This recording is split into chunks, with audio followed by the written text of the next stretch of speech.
सबसे पहले जो कोयला बकाया का जो राशि है उसे पूरे राज्य को इसीलिए कहते हैं कि राज्य के जो लोग हैं उन्हें कम से कम कागजी कलम से भी सक्षम होना चाहिए। माननीय सदस्य सरयू राय जी ने सवाल किया है कि 1,36,000 करोड़ जो आपका बकाया है वो किस किस विभाग से बकाया है। उसमें सरकार का उत्तर आया है कि लगभग 1 लाख करोड़ का जो बकाया है वह जमीन का मामला है, लैंड। तो लैंड सरकार का नहीं होता है, लैंड एक रैयत का होता है, इंडिविजुअल है।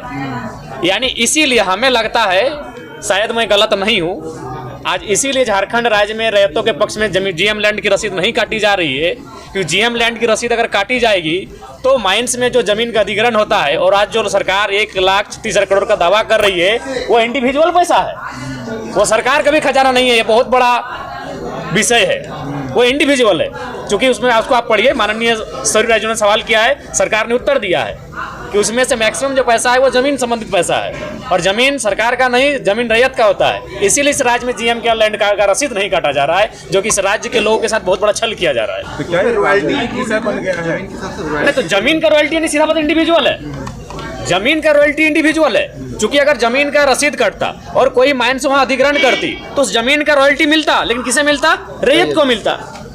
तो ठीक है, उसके बाद अगर ठीक है, अभी मान के चलिए अगर रैयत को ना मिल रहा है तो सरकार को अगर मिल रहा है, तो सरकार अगर निर्णय ले रही है तो हमें लगता है सरकार केवल कह रही है। जब एक विधायक होने के नाते हम उनका समर्थन करते हुए कहें कि चलिए कल से कोयला बंद करते हैं, धरने पर बैठते हैं, तो उनके वो मुख्यमंत्री अटपटा बयान देते हैं। यानी वो संवेदनशील नहीं है, वो गंभीर नहीं है इस राज्य को लेकर। अगर गंभीर होते तो उनको खुद कहना चाहिए था कि हम सरकार होने के नाते विपक्ष के लोगों से भी आह्वान करते हैं कि इस विषय में हमारा सहयोग किया जाए, ताकि सरकार के खजाने में उतनी बड़ी राशि आए जिससे राज्य का बेहतर हो सके। लेकिन कल तो मुख्यमंत्री जी धनबाद में कह रहे हैं कि अब कोयला रोकना होगा। वो कहते हैं, जब धनबाद जाते हैं तो धनबाद जैसा बात करते हैं, गिरिडीह जाते हैं तो गिरिडीह से बात करते हैं, और फिर रांची आते हैं तो माननीय बन के आराम से ठाट बाट करते हैं। धन्यवाद। बिल्कुल राजनीतिक विषय है, ये राजनीतिक मुद्दा ही है। अभी पारा शिक्षकों का मामला लीजिए, कल मैंने सवाल उठाया, सवाल को उत्तर भी मैंने सार्वजनिक कर दिया है अपने सोशल मीडिया के प्लेटफॉर्म पर। अगर आप इस प्रकार के आप तर्क देंगे पारा शिक्षकों के मामले में, तो फिर यही माननीय इरफान अंसारी जी, इनका वीडियो स्टेटमेंट है, मीडिया को उन्होंने संबोधन किया है कि हम 50,000 सरकार में आएंगे तो करेंगे। तो भावनाओं से क्यों खेला जा रहा है? और सारे संवेदनशील मामले प्रक्रियाधीन है, प्रक्रियाधीन है, प्रक्रियाधीन है। तो भाई महाधिवक्ता आपका है, वे संवेदनशील मामले जितने इस राज्य में है महाधिवक्ता से कही जाए कि उनमें त्वरित हो।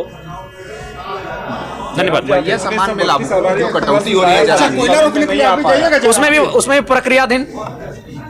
प्रक्रियाधीन चल रहा है। कई महिलाओं का नाम काट दिया गया है।